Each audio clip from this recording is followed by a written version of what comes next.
My role at Maersk is that I'm heading the Finance, Transformation and Transition vertical for the Maersk Global Service Centers. The Maersk Global Service Centers is the captive service center branch for the AP Møller Maersk Group. The business issues we were facing at the wake of the SAP implementations were that we were faced globally with a lot of process variants as well as quite an extensive use of Excel in our day-to-day business. We realized quite early that we had to figure out a more structured way of both getting rid of the process variants that the end users had to remember when they were executing the processes, as well as getting a more structured environment to host our Excel macros in, because that would be a reality moving forward as well. When we had faced our business issues, we decided to go through a selection process of trying to find a solution for, or technology solution for that challenge that we were facing. We decided to go out and speak to third-party BPOs and captive BPOs and look at what was best practice in the market. We very early zoomed in on 3 potential, technology providers that could actually, we thought could deliver a solution for us. We did invite them on site in our service centers to try and find out if they actually were able physically with their products to deliver that solution, and we ended up zooming in on 2 companies. We then took it to a level of doing a detailed business value assessment.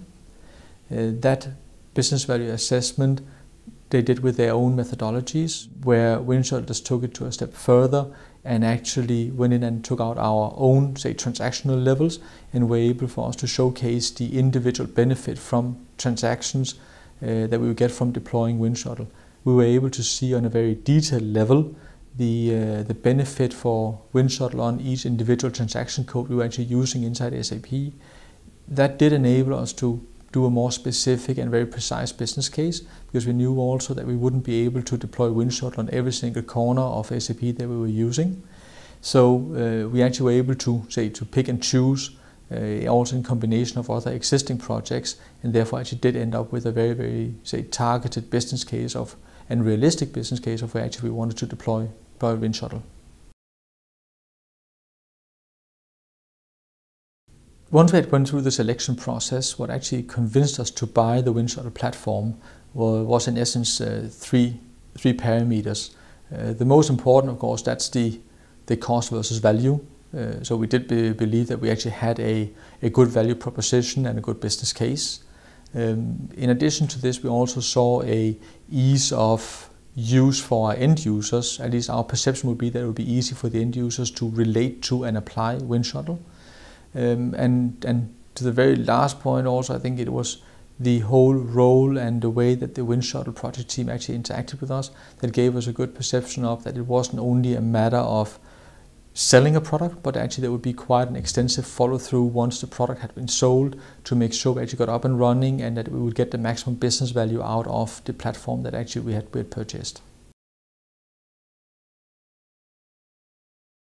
Once we had gotten the deal signed, we decided very early on a deployment strategy and a project organization. We did a technical implementation where our IT branch was liaising directly with Winshuttle to get the technical platform and the SharePoint platform up and running. From a process point of view, we created a project team centrally in our service center out in Pune, and we put project teams together in every of the 4 sites that we have where we do financial transactions that were then focused as developers. Those project teams then in the first 2 months started running through looking at the BVA. They started looking at what transactions should be shortlisted for the phase 1 of the project, which was basically developing basic scripts and getting familiar with the product itself. Once we had done that, we started looking at how could we in a structured way move an idea from an idea stage onto actually practical implementation, still by securing and validating against our internal IT norms, so doing stress testing against our platform and also validating the quality of the script so it didn't have an adverse impact on other parts of the process. Once we then had the technical platform as well as the basic methodology up, we then kicked off the project after about 3 months with a phase 1. And we did test that methodology during the phase 1 of the project. Once we had the technical platform up and running, we had to select how to deploy Winshuttle in a phased manner. So we broke our project into two parts, a phase 1 and a phase 2. The phase 1 we were focusing on the Maersk transactions within our platform, and on a phase 2 we're then getting more advanced in terms of using the Form Central, the query function and workflow from the technology stacks. Right now we are getting to the end of phase 1, and we've been able to use Winshuttle for a little bit more than 10 specific transaction codes within our SAP platform, where we are also seeing the mass volume of our transactions. The number of users we have on the platform today, I would say, is generically divided into two sets of people. The first are the developers, and we have 10 developers over 4 sites that are using the tool to actually develop the scripts, store the scripts, and then advance the testing until production. And we have a little bit more than 125 people that are today then actively using the Winshuttle by registering the transactions and pushing them into SAP. The next phase now is our phase 2. In the phase 2, we have decided to get our arms around how to use Form Central, use the workflow tools as well. The major focus there is to enhance the collaboration experience for the end users and be able to push for a first-time right input or data capture in the process, much more than potentially just purely looking at efficiency gains from mass transactions. When we deployed the Winshuttle platform, we saw in essence 2 different parts of the value realization. The first part, of course, is the basic of seeing efficiency gains from having transactions being performed faster through the platform. And there we're simply seeing people either leaving the organization or being redeployed to other activities. When we started looking at the impact of Winshuttle being deployed, we also realized that we needed to look at the organizational design. We did see a higher degree maybe of first-time right capturing of data, and also a more effective process and efficient process. So with the teams reaching up to a size of 100 people, we needed to reconfigure those teams.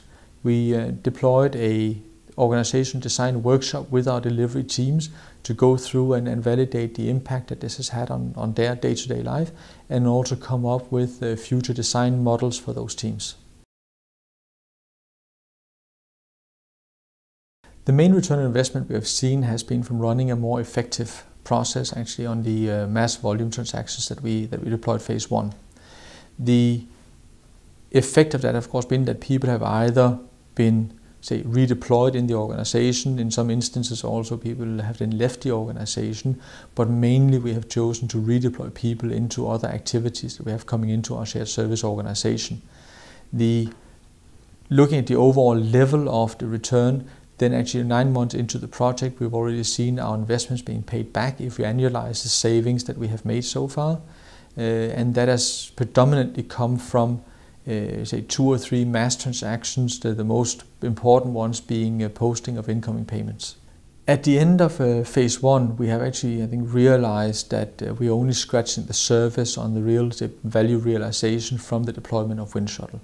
We do believe also, and we've seen it already now, outside of the core project scope, we actually have other parts inside our organization that are starting to get interested in using Winshuttle as part of their process scope as well. So we're now casting a much wider net as part of phase 2 and beyond. So what the limit is right now is difficult to say, but I definitely think that we have seen a much wider real value realization that we initially estimate as part of the business case. Our main challenge that we have at the moment is that we have a desire to use standard SAP to the maximum extent possible. What we are now focusing on is trying to make Winshuttle part of a solution toolbox that can be used when people are looking to solve business solutions, both from a process and a technology angle. We have seen now already 9 months into the project the first examples of people starting to use that in that sense. It is still something that we need to review and try further, But I think the true value and the true success criteria from the implementation will actually come from people using it as part of a toolbox to further improve processes. What we have realized is that the core functionalities within Winshuttle are not only confined to be used on an SAP platform. We can actually use it to enhance even processes that do not touch the SAP platform. And I think that has been a very important realization for ourselves during the phase 1 of the project. The initial expectations we had from signing the contract was a very, close collaboration with the Winshuttle team to make sure we got the business value out of the investment. Looking back now over the 9 months, I must say that we have gotten the value and potentially also more than what we expected. We have seen a very close collaboration with both consultants and developers within Winshuttle. We have been part of sessions with the product teams, taking on ideas in terms of how can they further enhance the products that we are using. We have been going over detailed assessments on how do we actually gain the maximum benefits out together with our account manager. And here lately also we have had the Winshuttle team on site in our service center in Pune, which has actually given quite a lot of bottom-up input from the end users in terms of how we using and deploying Winshuttle, but also enabled the project team from Winshuttle to point us in direction of reference customers where we potentially can learn even more from.